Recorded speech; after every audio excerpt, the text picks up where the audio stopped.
jërë ngeen jëf mbokki internet yi nga xam ni ñooy safoo di seetaan Sénégal 7 ginnaaw ba leen nuyoo bu baax a baax di leen ziar di am mbégte bu rëy ak kontante indil leen lu bees tàq muy lan yoonu Yakro émission bi nga xamante ni moo leen di dundal li nga xamante ni mooy CAN bi nga xam ne fa lañ jëm ca Côte d'Ivoire bu ñu nee yoonu Yakro nag Yakro da leen yóbbu si la capitale de Côte d'Ivoire muy Yamoussoukro loolu leen Sénégal indil pour dundal leen li ngeen xam ne mooy CAN bi nga xamante ni fa leen jëm ca Côte d'Ivoire. waxtaan bi du ma ci wéet dama ci ànd ak avec le grand chroniqueur sportif Père Coumba Ndoffène Fall nekk un ancien international sénégalais di bay waaram ci football Sénégal tey Sénégal 7 moom leen indil. Père Ndoffène ginnaaw bu ñu la nuyoo di la ziar di la jox say wàccuwaay di la jaale tamit sa raq bi nga xamante ni moo gënoon àddina alxames bee passé di ñaan yàlla suñu borom jégal ko xaree ko àjjana di la bàyyi tamit nga nuyoo ak avec les amis internautes de Sénégal 7. waaw maa ngi leen di nuyu bu baax a baax di leen gërëm di leen sant di sant nag sénégalais yu bëri yi yëpp yi nga xam ni bi ñu déggee nouvelle bu naqari boobu ku ne yónnee na ma ñaalam ku ne woyofal na yéen bi di leen gën a gërëm di leen sant di ñaan yàlla li ñu fiy wax di njariñ ngir waa ñii seetaan Sénégal 7 yëpp te ne ci réew meeg ci bitum réew jëli ci njariñ. Macha Allah Père kàddu yi am na solo le Sénégal est logé dans le groupe C de la CAN 2023 en Côte d'Ivoire tout d'abord ban jàngat nga gis ci groupe bi nga xam ni moom la Sénégal nekk. waaw groupe bi amul la xam nga li ma jàpp mooy groupe du yomb da nga koy yombal groupe boo xam ni am na Sénégal am Cameroun am Guinée am Mauritanie lu ci ne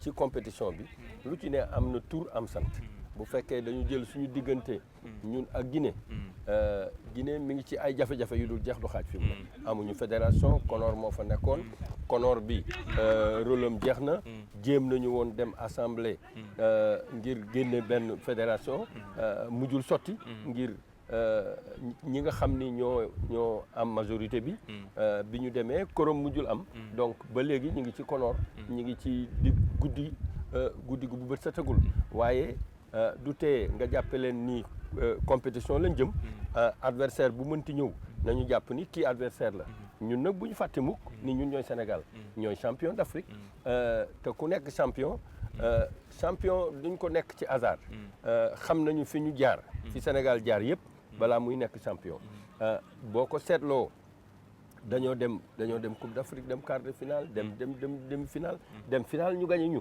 contre Algérie boo seetee biñ ñu gagné te ñuy dellu si xale yi toppoon convoi bi dañ doon wax faut pas décourager ñu gëm ni bu dogul rek dana dikk parce que Sénégal dafa am ay jaar-jaar yu bëri ba jële ci xam-xam on a appris de nos erreurs njuumte yi ñu daan def mooy bu ñu demee compétition bu ñu gagné bu ñu ñëwee tas lépp on recommence à zéro bi ñu demee ba xam ni loolu amul mujj parce que looy def te gisoo ca njariñ boo ca toogee ñàkk xel la donc Guinée noonu laa koy analyser amatul tam grand jour yooyu ñu doon wax ci jëmmi jamono parce que loolu moo nekkoon aussi force Guinée am na ay garçon ay benn ku mel ni Guirassy nga xam ni vraiment mi ngi def championnat bu baax en Allemagne bokk ci meilleur buteur Europe yi il faut nga cërale leen li may tàmm di wax mooy respect de l'adversaire mais confiance en soi boo jëlee Cameroun ñun xam nañ Cameroun Sénégal ak Cameroun derby la parce que derby hégémonie la Cameroun ba ñu xamoon mu amoon yenn joueurs yi nga xam ni dañoo xarañ du Cameroun boobu moo nekk fii mu nekk nii waaye du tee ñu jox ko wàccuwaayam te jox ko cëram cëru koo xam ni xam na compétition bi ki xam compétition daan ko gagné di ko gagnéwaat xam na yoon wi donc moom it da nga koy jox cëram jox ko wàccuwaayam Mauritanie depuis quelques Gambie la Gambie muy le derby sous-régional contre la Gambie. waaw Gambie li ma lay wax rek mooy booy dem ci xare di dem bëri ji di dellu si di bàkku moo gën ngay dem di bàkku waaye Sénégal ak liggéey bi mu liggéey at yi yëpp ak li nga xam ni meññ na ko ci parce que bu ñu fàttee la formation des formateurs effort yu bëri yi nga xam ni état bi def na ko pour mettre nos équipes nationales je dis nos équipes nationales en dans de très bonnes conditions mooy bu njëkk dañ daan xayma naan xamuñu kañ la avion bi ñëw bateau bi nangam prime yi joxe wuñ ko hôtel bi nangam et cetera te loolu à peu près boo ko réglé tu as réglé les 70% d'un match parce que boo dañuy takk ni joueurs yu bëri ñi ngi maintenant à l'extérieur te loolu c'est pas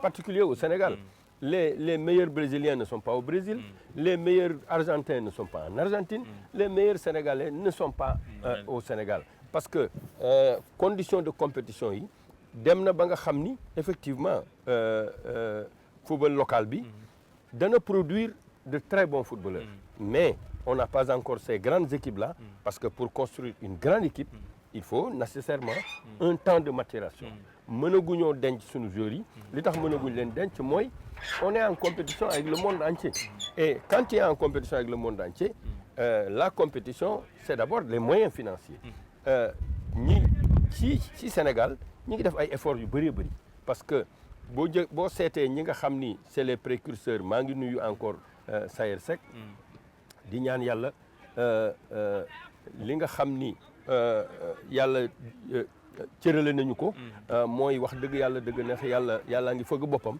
yàlla na loolu gën a jëm kanam ba mu dellu si ñun di def nam daan def rek parce que moom mooy précurseur jàmbaar mën nañu ne ñoom ñoo nekkoon éclaireurs yi mooy ñoom ñoo dem engagé wu à 0 kilomètre ba ñëpp topp ci léegi boo seetee non seulement académie yeeg ñooñu ñu ngi formé mais boo ko seetloo di ngay seetal ni équipe bu junior jaraaf la terrain jaraaf la da lay jox temps d'entraînement bu doy maa ngi doon kañ sunu formateurs yi boo seetee depuis quelque temps léegi ku soxla entraîneur Sénégal ngay ñëw ñeneen ñi ngi roy sunu dirigeants yi ni ñu tënkee équipe bi loolu moo lay won ni par exemple am na mission yoo xam ni demoon nañu pour régler tous les problèmes d'intendance ci Coupe d'Afrique bi boo xoolee bañ tiragé rek envoyé nañu benn équipe spéciale boo voilà xam ne dem na en Côte d'Ivoire pour seetu li nga xamante ni moo di hôtel yi ak stade yi delluwaat nañu pour confirmer tout ça loolu moo lay won ni le verre est dans le détail li ngay jàppee détail da nga il faut nga takk ni loolu mooy def différence bi looloo tax peut-être ñun ak Mauritanie fonk nañ leen Gambie li tax ñu fonk leen mooy Gambie Mauritanie Mali Sénégal Guinée à peu près boo ci tëgg rek derby ngay tëgg derby nag moom du yomb waaye yaa koy yombal li ma gëm mooy ak ñun li ñu am comme potentiel li ñu am comme footballeur li ñu am comme dirigeant encadrement li ñu am comme encadrement technique parce que bu ñu fàtte ni Aliou def na 4 CAN xam na yoon bi moom itamit te sunu joueurs yi léegi xam nga boo jamee benn naat boo jamatee naat da ngay wax beneen a ngi nii rek looloo tax Coupe d'Afrique bii Sénégal yëpp addina bi dañ ñuy boole ci favori yi dañuy sol nag suñu mbubu favori mooy booy dem compétition bu day noonu da nga naan man maay favori maay champion kay mooy favori xanaa nag man du ma yor sama coupe xale bu tuuti sax bu yor fowukaayam boo koy nangu ci moom boo ko bëggee nangu ci moom bu ci mënul dara tam mu jooy te ñun nag wax dëgg yàlla dëgg neex yàlla boo seetee am na embelli am na ay jamono on se posait des questions sur la forme de tel ou tel autre joueur et cetera et cetera yàlla ñu yàlla dimbale ba ñu yegg ak sunu joueur yëpp bañ a am ay blessures am nañ ci ay benn fi mu ne Sabali gaañu war na Nampalis am na gaañu ñi ngi koy nattable ay 2 semaines 3 semaines bu fekkee loolu la yàlla mën naa def mu ñëwaat parce que man je ne me pose pas des questions en ce qui le concerne parce que boo seetee. xam naa dinañ ñëw si infirmerie des Lions. waaw avant tout damay Sénégal moo champion à titre. est-ce que jàpp nga ni Sénégal dina dem si reconquête titre. ah waaw. parce que ñu jëloon Coupe d'Afrique ñu bëri mission boobu dañ ko réussiruñ ko. waaw li tax réussiruñ ko xam nga Coupe d'Afrique 2 ans yu ne. xam nga 2 ans lu ne xaj na ci. da ngay am sa équipe. ci diggante bi équipe booba am ay tolof parce que am na ñu gaañu am na ñu nekkatul compétiteur am na lii am na laa waaye ñun wax dëgg yàlla ci ñaari at yi li ci yokku moo ëpp li ci wàññeeku parce que nañu takk ni sunu axe central bi léegi ku la neex nga gëmu jàpp parce que ñoom ñëpp ñi ngi compétir ñi ngi def ay match yu rëy sunu milieu de terrain boo seetee ñoom amoon nañ ci ay yaakaar bu baax a baax xale bu mel ni Lamine Camara moom moo nekk meilleur jeune joueur wuutu ci Pape Matar Sarr boo gisee match yi muy joué moom maa ngi kañ bi mu dugal bu yàggul nga xam ni loolu non seulement contre Monaco non seulement technique la mais projet bu mu établir projet exécuté ko dans de très bonnes conditions boo seetee match yi nga xam ni Pape Matar mi ngi koy def Tottenham nga seet ñu yaakaar ni Pape Gueye dellu si na dafa dellu si rek xëy na coïncidence la Marseille gagné mën nañoo am yaakaar ni sunu milieu de terrain boobu fekk fa ñoom Pathé Ciss ñoom Gana Gueye ñoom Kouyaté parce que équipe nationale amul ku mag ak ku ndaw li ki gën mooy jouer ki lay xaar man bu fekkee ne maa la dàq football man maay football boo bëggee jël sama place da ngay fexe ba def lu gën man li may def Messi ba léegi mi ngi football li ma jàpp mooy bés bu amee argentin bu ko dàq football ci poste boobu bu boobaa moom mu joxe kaaka yi keneen ñëw football boo dajalee loolu yëpp nag yaakaar day juddu dañuy def ci suñu bopp ni et puis xam nañu compétition léegi leer nañu ni ñun mën nañoo gagné Coupe d'Afrique parce que gagné nañ ko lii ñuy sumb nii mooy dem gagné ji waat Coupe d'Afrique te Sénégalais yëpp ñu ngi ci looloo tax ba yenn tolof yi gis nga fi Guinée toll nii Sénégal mës na fa toll nga xam ni dañuy def comité de normalisation waaye le génie sénégalais yi mooy Sénégal gépp jàpp ci ñu defar fédération defaraat nangam waaw ñëw man ko wuti ndam am na sax ñoo xam nga dafa am loo xam ni ku ko bëgg da ngay sonal sa bopp lu yàlla amul yonent bi amu ko ku ko bëgg da ngay sonal sa bopp l'unanimité n'est pas de ce monde loo xam ni ñëpp dañ ciy jàpp waaye ñun ñi nga xam ni ñoo gënoon a jege mbir mi acteuru football yëpp expliquer projet bi ñu fas yéene teg ko ci loxo Matar Ba mu demee li muy nettali mooy j'étais en terrain conquis c'est-à-dire bi mu demee ci président expliquer ko ni nga xam ni noonu la ñu yaakaar ne bu ñu fa jaaree yàlla mën naa ñoo def ñu am enfin Coupe d'Afrique kooku daf leen dem leen ma jàpp moo tax bi ñu denkee bi ñu nee manko wuti ndam li bi ñu demee ci moom daf ne déedéet manko jëli ndam li parce que wax dëgg yàlla le football sénégalais était arrivé à maturité parce que loo xam ni def nga ko fukki at juróom-ñetti at jëm fukki at bu fekkente ne nag loola sottiwul da ngay jàpp ni parce que du ma wax ndogalu yàlla parce que ndogalu yàlla bu ne sabab baa nga ca waaye ni Sénégal def jamono yooyu yëpp ba demaat final Coupe d'Afrique gagné ko yaakaar nañ ni loolu mooy yoon te boo xësee nag ba gis yoon wi bu la ci kenn dévier te looloo tax ba même quand il y a eu de petites secousses dans le football sénégalais. Les acteurs du football se sont réunis pour dépasser ça. Nous sommes à moins de 1 mois de la CAN. Liste Aliou Cissé la liste de 27 joueurs yi nga xam ne Aliou Cissé moom la war a génn. des férus du football local di ko xaar. tey jii ban aperçu yi nga am si liste bi nga xam ne moom Aliou Cissé war a génn. waaw liste bi yaakaar naa ni fi mu nekk leer na ci bopp nit ñëpp. Sénégal fi mu nekk peut-être à 1 ou 2 éléments près. liste Aliou Cissé bu 27. D'abord c'est la pratique chez Aliou Cissé. gëw ma ni picc dana naawee fee rek ñëw ne wodd fii fi mu nekk nii. parce que joueurs yi ñu fas yéenee jël ñooñu ñëpp dañ leen a dund.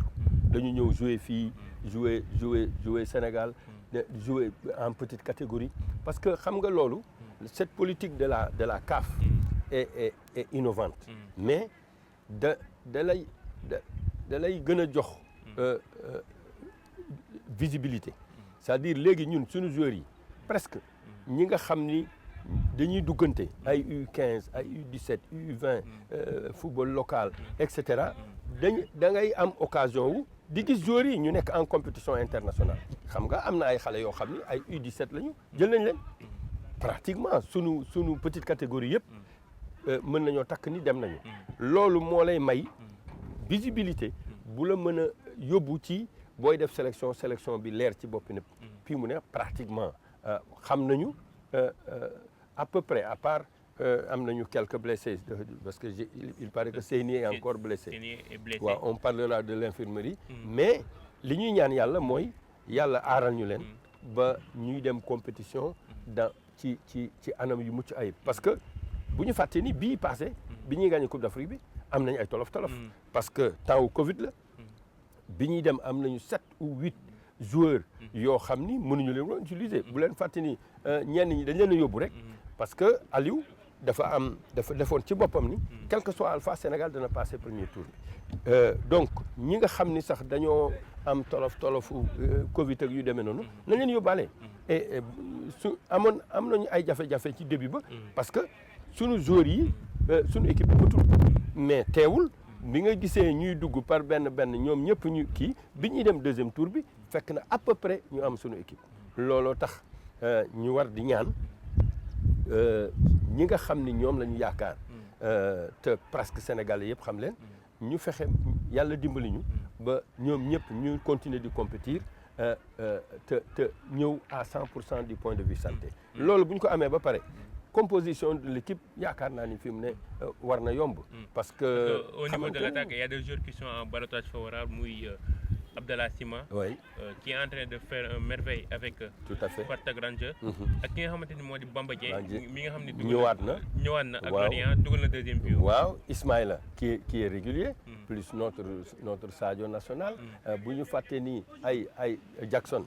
Nicolas Jackson commencé na di dugal rek moom itamit. Boulaye Dia. Diallo.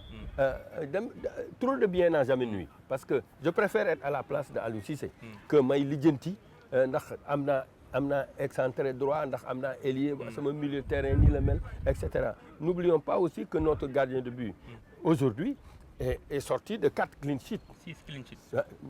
donc man bi toute compétition confondue voilà donc 6 clean sheets ce n'est pas le fruit du hasard. looloo tax ma jàpp ni parce que une grande équipe c'est d'abord une très grande défense mais un très grand gardien parce que nit ñi dañuy fàtte ni. parce que boo xoolee inquiétude bi ñu amoon mooy la défense du Sénégal. tout à fait ces temps-ci parce que loolu moo nekkoon suñu fort. yàgg nga ma ko wax. mais actuellement gis nañ Edouard Mendy mu yeewuwaat. waaw loolu dina jox confiance li nga xamante ni moo di sénégalais yi. waaw non seulement sénégalais yi mais équipe bi ci boppam. parce que nit ñi dañuy fàtte rek. Real Madrid Coupe d'Afrique Coupe d'Europe bi mu mujj a gagné. mais Courtois il est peut-être pour 80% parce que son match am boobu. à un crampon près et cetera. moo tax bi match bi tasee. coéquipier encadrement ñëpp ci moom lañ daw jëm. il faut avoir une grande défense mais une grande défense c'est aussi un très grand gardien. parce que li ma jàpp mooy comprendre na ni am na loo xam ni manqué na ko. c'est son jeu au pied. loolu non seulement da nga koy travailler. mais da ngay éviter de te mettre en danger parce que yaa ngi privilégier loo xam ni du sa fort. Et je crois qu'il l'a bien compris. Et l'encadrement technique expliqué na ko effectivement qu'il faut laisser tomber. am na ñoo xam ni mën nañ ko. am na ñoo xam mënuñu ko. loo mënul nag da ngay fexe ba. di ko moytoo def. ki nga xamante ni mooy doublure Edouard Mendy di Seny Dieng dafa blessé. waaw est-ce que jàppoon ni waruñu ñoo puiser comme ni ñu defoon si CAN bële passé. jël benn joueur boo xamante ne si championnat local bi lay évoluer comme 3e wala 4e gardien yóbbu ko. c'est un signal fort. C'est un encouragement mais bu ñu fàtte bi ñu demee Coupe d'Afrique. bi ñuy door a commencé suñu premier suñu 2e gardien yëpp dañoo nekkoon ci tolof tolof. C'est le 3e gardien qui a joué et qui a fait un très grand match. Donc comme élargir nañ liste bi. defe naa ni Aliou va passer à un 4e gardien. parce que boo amee tolof tolof foofu compétition bi dafa yàgg d'abord dans un premier temps parce que du compétition boo xam da ngay jouer tey xaaraat nangam non da ngay jouer 2 fois dans la semaine premièrement deuxièmement dañ koy circonscrire dans 1 mois ça veut dire que tu dois avoir les munitions pour nga xam ni. 4e gardien je ne pense pas que dina métti parce que am nañ le meilleur gardien du championnat local muy Pape Mamadou Sy actuellement mu nekk Serein am nañ aussi Landing Badji mi nga xam ne mooy évoluer fi nga xam ne moo di Qatar. waaw am na tam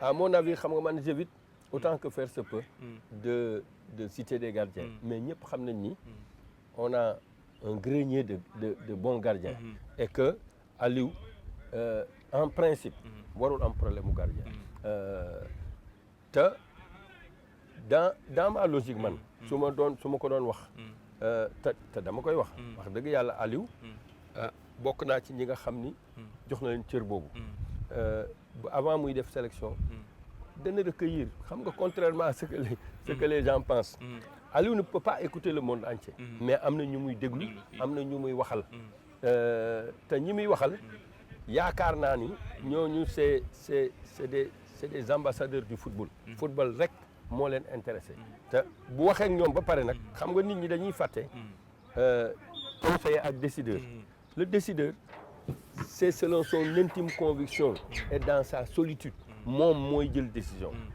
boo yaakaaree ni nag yow man wax naa ko ne ko man de yaakaaroon naa diw ak diw bu ko deful waaw man waxoon naa ko lii sax mais defu ko déedéet kenn mooy décider il s'appelle Aliou Cissé moom la ñu jox suñu cëggal guy moom la ñu jox suñu yëpp ne ko yow yaa ñu doy bu la ñu doyee nag la muy jël comme décision da nga koy accompagner c'est ça en fait l'argumentaire au Jaraaf gis nga Jaraaf avant ñu jël décision ku nekk mën na wax ay waxam mais bu ñu xësee décider ba pare ça engage tout le monde donc liste bi ñoo ngi koy xaar yaakaaruma mu def ci ay révolution d'abord c'est pas Aliou ça c'est un garçon équilibré qui travaille dans la continuité loolu tax ma yaakaar ni bii yoon tamit loolu lay def. La convocation de ki nga xamante ni mooy Amara Diouf à la CAN. Il est présentement blessé. Il est présentement blessé. Mais ce que je continue à dire, ce n'est pas un problème d'âge. Si Aliou pensait que il a besoin d'Amara à la place d'un autre, il faut prendre Amara. Parce que j'ai l'habitude de le dire. Le poste appartient aux meilleurs Sénégalais. Ki nga xam ni moo gën a aay ci Sénégal kooku ngay sélectionner. Aujourd'hui, il y a des garçons de 17 ans, de 18 ans. Lamine Yamal de l'Espagne, il a 17 ans. Pedri a 18 ans. Gavi a 18 ans. Donc, le football n'a pas d'âge. N'a pas d'âge. C'est-à-dire, li nga xam ni moom ngay produire bu fekkee moo gën li ki am 30 ans di produire 35 ans di produire yow la ñuy jël. Mais bu fekkente ne dañu ne rek yow gone nga kee mag la duñu loolu en équipe nationale ça n'existe pas. C'est-à-dire en équipe de club tu peux peut-être réfléchir sur je peux investir sur tel garçon parce que am naa ci yaakaar ci lii nangam mais en équipe nationale le meilleur du moment joue et les autres attendent. ki nga xamante ni mooy Bamba Dieng mu ñëwaat. qui est en train de faire des merveilles avec Lorient. Est-ce que jàpp nga ni Bamba mën na bokk ci liste 27 bi. waaw mën na ci bokk. mën na ci bokk comme mën na cee bañ a bokk. mais li ma la waxoon rek trop de bien n'a jamais nui. man di tànn. ci biir tànneef bi. moo ma gënal may lijjanti ku ma indi. joueurs yooyu yëpp nga xam ni commencé waat nañ jouer. Bamba commencé waat na jouer. Pape Gueye commencé waat na jouer. Coïncidence dafa ñëw rek Marseille gagné. Parce que c'est un élément d'équilibre. Non seulement gaucher moo bëreetul. Mais Pape c'est un colosse. C'est un milieu de terrain. Pièce maîtresse de Voilà. notre jeu. C'est un milieu de terrain qui ne résigne pas à la tâche. te ba pare dafa mën a marquer mën a jouer waaw. non te loolu. mooy milieu de terrain léegi non seulement da ngay mën a marquer mais boo jotee bal bi tam c'est une bonne utilisation. mën sorti def sortie de balle mën a jouer. looloo tax ma yaakaar ni. xëy na jamono yàlla tam mooy ñoral. li ma takk mooy. joueurs yooyu yëpp.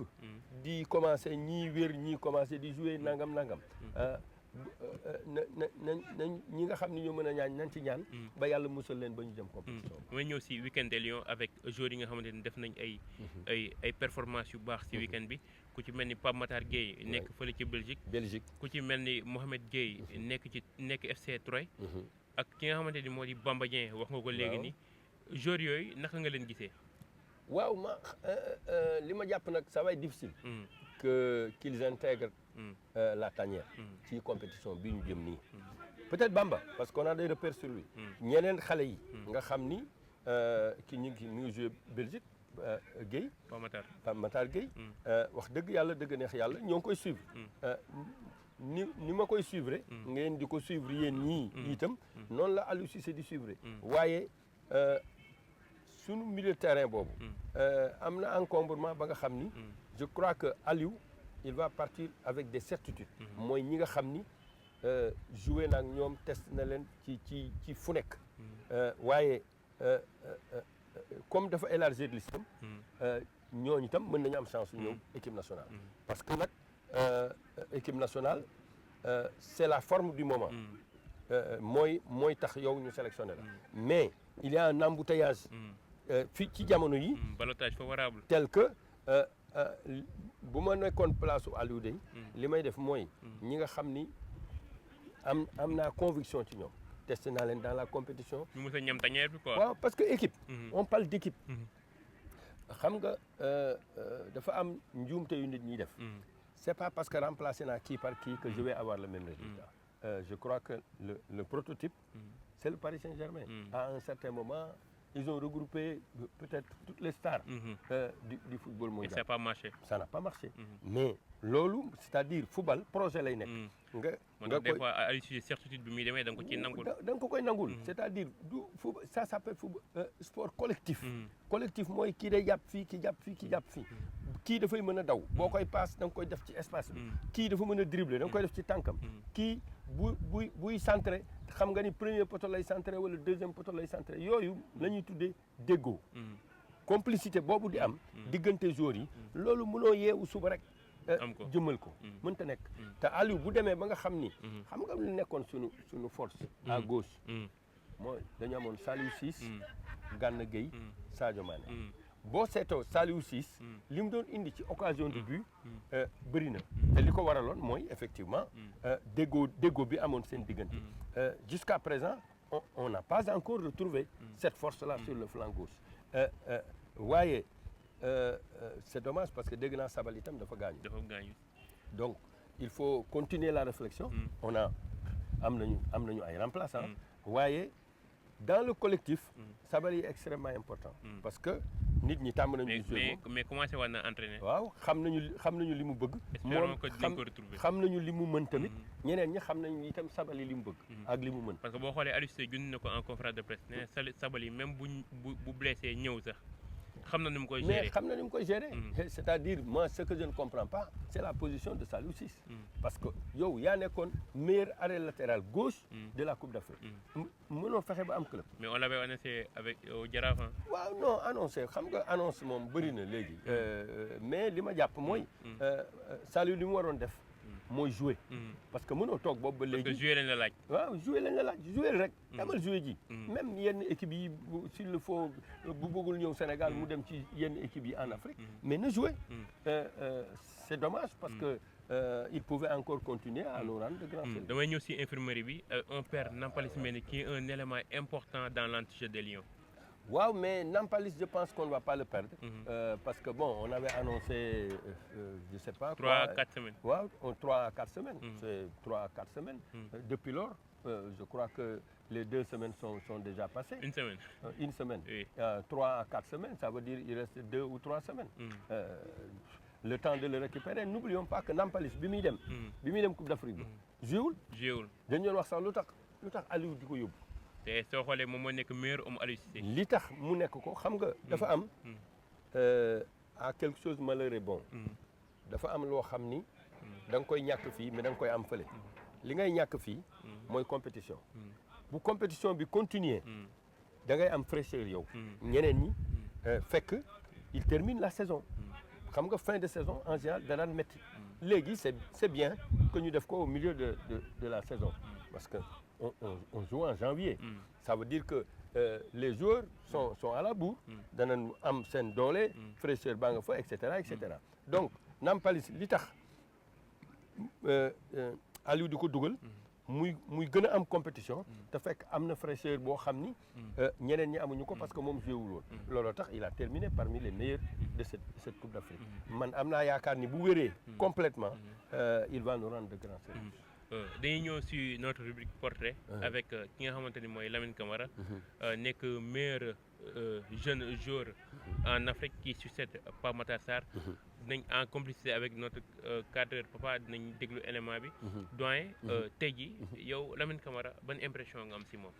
waaw mais c'est d'abord la qualité de nos formateurs il faut aussi louer les travailleurs de l'ombre xale yi nga xam ni ñoom ñooy dem di détecter ñooñu parce que avant ñu leen di yóbbu ci yenn équipe yi bon c'est xam nga il a fait Casa Sport la dernière fois Madi que je salue au passage bi mu defee transfert yi dafa yëkkati xaalis di dem ci école de football yu ndaw yooyu ce qui est très important ku ci nekk mu am lu mu la jéggal lu mu la jébbal parce que xam na ni ñooñu ñooy détecter joueurs yi maintenant la formation j'ai dit la formation des formateurs on a de très bons formateurs ça nous permet effectivement de sortir des garçons talentueux comme ça parce que ku jógee Sénégal boo demee équipe boo mënti dem ci àddina tu deviens tout de suite opérationnel c'est le cas de Lamine Camara ce qui est rare parce que soo xoolee Sénégal yu dem Metz yëpp demuñu ñëw rek jouer si équipe première Lamine Camara dafa ñëw rek imposer boppam waaw mais c'est-à-dire Lamine dafa am lu rare non seulement il est techniquement outillé il a été bien formé il est rare de voir Lamine Camara dribbler au milieu de terrain en général il utilise toujours l'opportunité qui est offerte par ses partenaires te loolu jàng la et il a deux bons pieds pied droit meilleur que le pied gauche mais il joue des deux pieds et il a toujours la tête levée. Ça lui permet effectivement de s'informer avant l'arrivée du ballon. Et ça, c'est important au milieu de terrain parce que ça te permet de gagner du temps. Dans ton projet, dans l'élaboration de ton projet, il faut toujours s'informer, savoir ce qui se passe autour de soi et prendre la décision avant l'arrivée du ballon. Ce que je lui souhaite, c'est de continuer et je sais qu'il va continuer. Yàlla na ko Yàlla aar mu continuer de progresser. Parce que ce dont je suis sûr, c'est que du yàgg Metz. bi Tottenham di jël Pape Matar dañ doon wax dafa teel te xamuñu ni au contraire boo amee benn xale wu 17 ans il vaut mieux tout de suite l'amener dans ton équipe boo ciy perte nga perte ci à peu près une année xam nga ñu ngi doon wax ne Tottenham dafa teel nangam parce que première année bi bëriwul temps de jeu fekk boobu ñu ngi koy defar mais actuellement xool ko mais loolu laa bëgg a wax c'est-à-dire léegi ñoom gis nga borom xaalis du dof xam na fu muy dugal xaalisam xam na fu muy dugal xaalisam am na suñu benn bàyyi da xam naa ñi daañu ko xam te gis nga fii BCEAO nekk ba mu koy jënd dégg naa ay 200 francs le mètre carré la ko jëndee woon waaw te xoolal léegi waaw te borom alal la gars yi doon wax mooy moom day dafa bëri xaalis nangam au contraire c'était un investissement xale yi gars yi di jël nii investissement la bu am importance bu ñu ko ragal boo amee joueur ñun xale bi dugal booy welee xale bi dugal ñaari bi Jaraaf contre Casa Sport finale Coupe du Sénégal junior la contre Stade de Mbour junior la kooku wax dëgg yàlla dëgg neex yàlla da nga koy gunge te xam ni c'est une valeur sûre et pure la nga ca war a def yaa ko ci yokk waaye leer na ma ni c'est un garçon qui est promis à une très belle carrière loolu damay gën a kañ nag effort yi nga xam ni loo xaaral doo ko fekk effort yi nga xam ni dirigeants yi def nañ ko parce que boo seetee fu mel ni Jaraaf léegi buñ daan entraîné dañuy dem louer 1 heure de temps xam nga 1 heure de temps kenn ñu ci liggéey boo seetee nii xale yi ci bi ñu ñëwee 8 heures du matin ba léegi ñi ngi fii di entraîné entraîneur bi am na jot ce qui est très important sur les balles arrêtées xam nga à peu près 40% des buts ci balle arrêtée lay jóge boo amul jotu liggéey balle arrêtée boo koy dugalee boo seetaanee match Jaraaf contre Génération Foot boo fekkonte ne ñëw nga fii entraînement ba gis Malick Daaf muy répété waat di répété waat du la bett parce que bi ñuy dóor corner bi à peu près 9 joueurs Jaraaf ñu ngi ci biir surface u Génération Foot tu as beaucoup plus de chances de marquer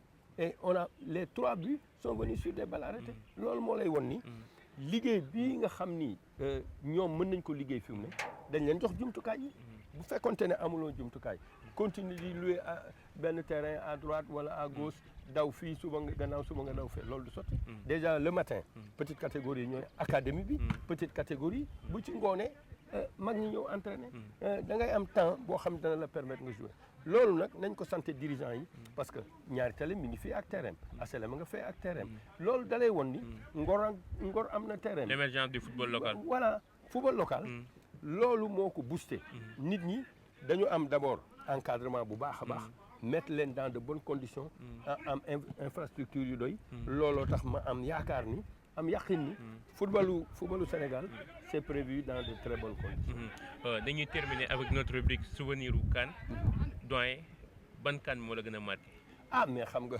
mënuñoo ñàkk a wax CAN bi ñu gagné ñun Coupe d'Afrique parce que nit ñi defoon nañ seen bopp ni mënuñoo gagné mais CAN bi ma marqué dëgg-dëgg 86 la 86 Caire 86 parce que bu ñu fàtte ni Argentine dafa dem foofu Égypte gagné ko ñun ñu war a tase ak Égypte premier match bi ñu def wóor na ma wóor yàlla ni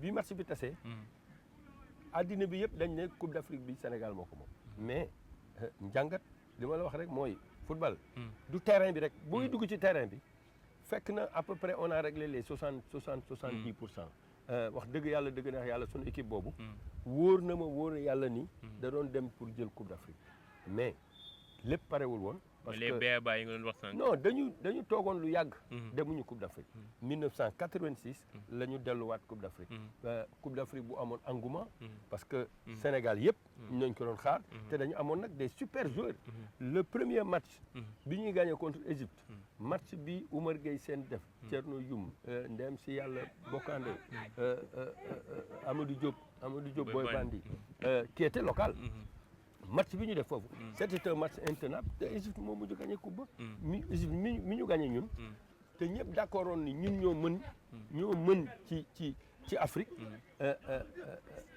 moo mujj gagné coupe d'Afrique ba waaye loolu dalay won ni ñun pare wuñu woon rek waaye ba ay njàngat nga ciy def di def ay njàngat ba xam gis yoon wi boo gisee yoon wi nag bul jógati ci léegi moom yoon bi leer na et comment vous avez vécu le sacre du Sénégal de la CAN 2022 waaw loolu moom xam nga képp kuy sénégalais am na loo xam ni def na ko ci yow man musuma gis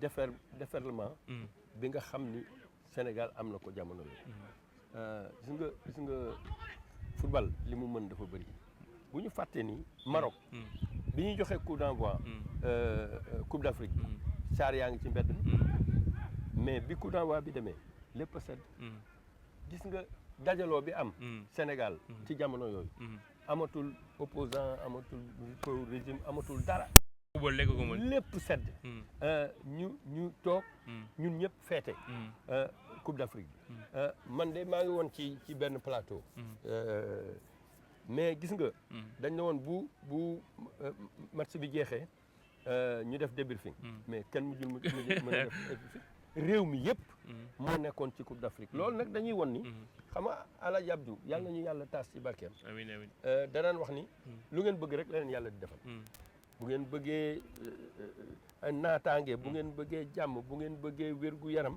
yàlla defal leen ko bu ngeen bëggee leneen yàlla defal leen loolu te loolu firnde la manko bi ñu manko yàlla dimbali nañu li ñu doon wuti ñu am ko donc manko boobu buñ ci jóg nañu waajal suñu bopp ni ñu daan waaje takk suñ ku ne la nga mën nga nekk kat ci jàggi yàlla dimbali ñu dem jëlaat suñu coupe d'Afrique ñibbisi.